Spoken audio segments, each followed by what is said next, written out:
పొందుపరిచి 2024లో కేంద్ర ప్రభుత్వం అది కూడా మీ రామ్మోహన్ నాయుడు శాఖే జారీ చేసింది. ఏం చేయాలి రామ్మోహన్ నాయుడు? పెళ్ళిళ్ళు డ్యాన్సులు చేస్తారు, రీల్స్ చేసుకుంటారా? ఏం చేసుకుంటారు? మన పంచాయతీల్లో తరగతి గదుల శంకుస్థాపన, లేకపోతే సిమెంట్ రోడ్డు శంకుస్థాపన, వెళ్ళి ఊకదంపుడు ఉపన్యాసం, జగన్మోహన్ రెడ్డి గారు పోర్టు కడితేనేమో చంద్రబాబు నాయుడు గారు కట్టాడు పోర్టు అని, ఇట్లాంటి తప్పుడు మాటలు ఈటికా? ఏం చేయాలి?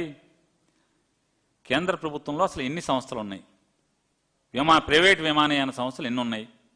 వాళ్ళందరూ కూడా వాళ్ళకున్నటువంటి ట్రాఫిక్కి సరిపడా పైలట్లని రిక్రూట్ చేసుకుంటున్నారా లేదా? అలాగే స్టాఫ్ని లోపల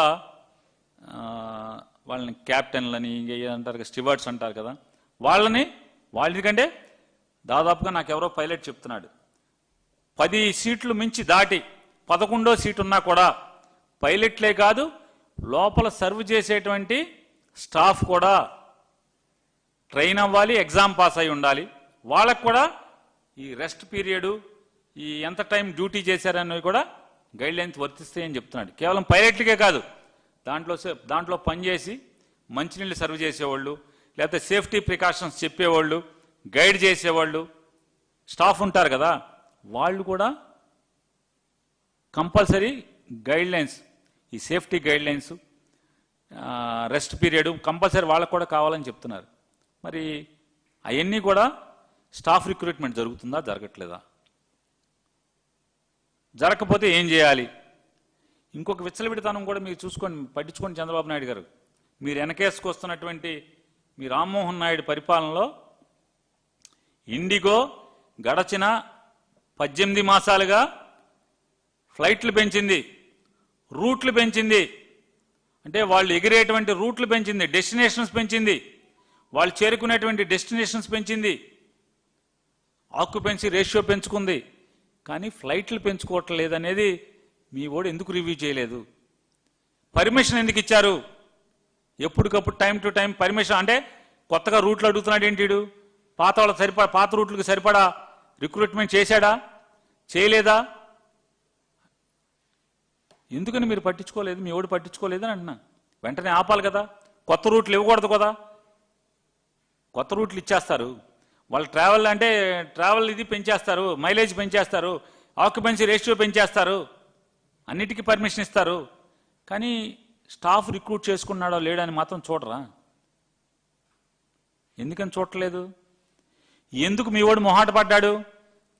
మీ కేంద్ర మంత్రి, మీ తెలుగుదేశం పార్టీ ఎంపీ కేంద్ర మంత్రిగా ఉండి ఎందుకని మొహాట పడ్డాడు? ఏం లాలూచి ఏంటి అని అడుగుతున్నాను. ఎందుకు రివ్యూ చేయలేదు? మరి అదే కదా చేయాల్సింది.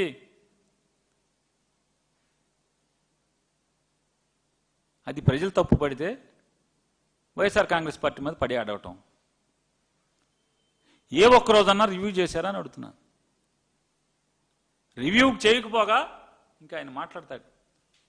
ఇంకా 5-6 నిన్న పార్లమెంట్లో చెప్తున్నాడు, 5-6 విమానయాన సంస్థలకు ఇంకా అవకాశం ఉందని చెప్పని ఇప్పుడు చెప్తున్నాడు. అంటే ఈ దేశ ప్రతిష్ట ఏమైంది? మీ మంత్రి వల్ల, మీ తెలుగుదేశం పార్టీ ఎంపీగా మీరు మీకు వచ్చిన వాటాలో మంత్రిగా పెడితే రాష్ట్రం పరువే కాదు, ఈ దేశం పరువు ఏమైందని అడుగుతున్నాను. దేశం పరువు పోయింది కదా. జనం స్థితిగతులు చివరికి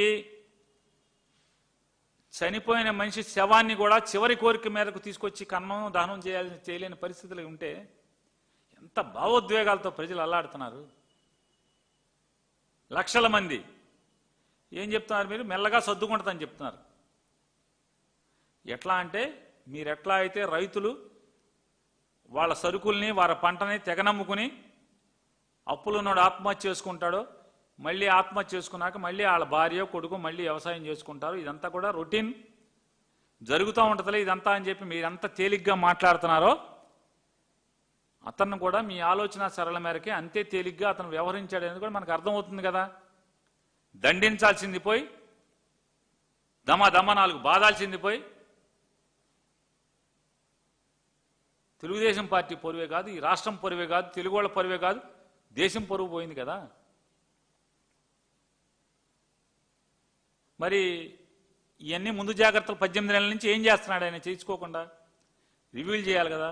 మరి పర్మిషన్లు ఇవ్వకూడదు కదా. నేను అడుగుతున్నాను, కొత్తగా రూట్లు ఎందుకు ఇచ్చారు ఇండిగోకి?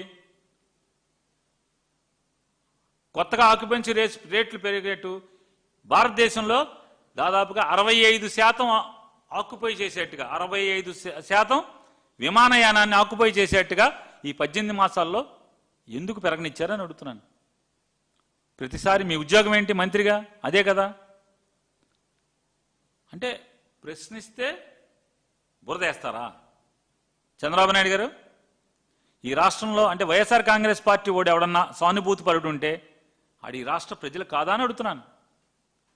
మేము ఈ రాష్ట్రం ప్రజలు కాదా?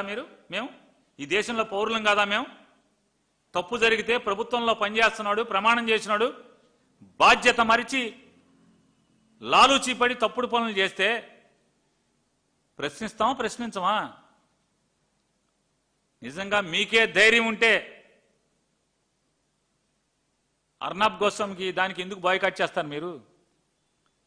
మీరు తప్పు చేయకుండా ఉంటే అర్నాబ్ గోస్వామి ఛానల్కి మీరు ఎందుకు మానేస్తారు? ఎందుకు మానేశారని అడుగుతున్నాను. మీ డొల్లతనం లేదా మీ నిజాయితీ లేనితనం వీటిలో ఓ పక్క బయట పెట్టుకుంటారు, ఓ పక్కనేమో ఈ మాటలు మాట్లాడతారు మీరు.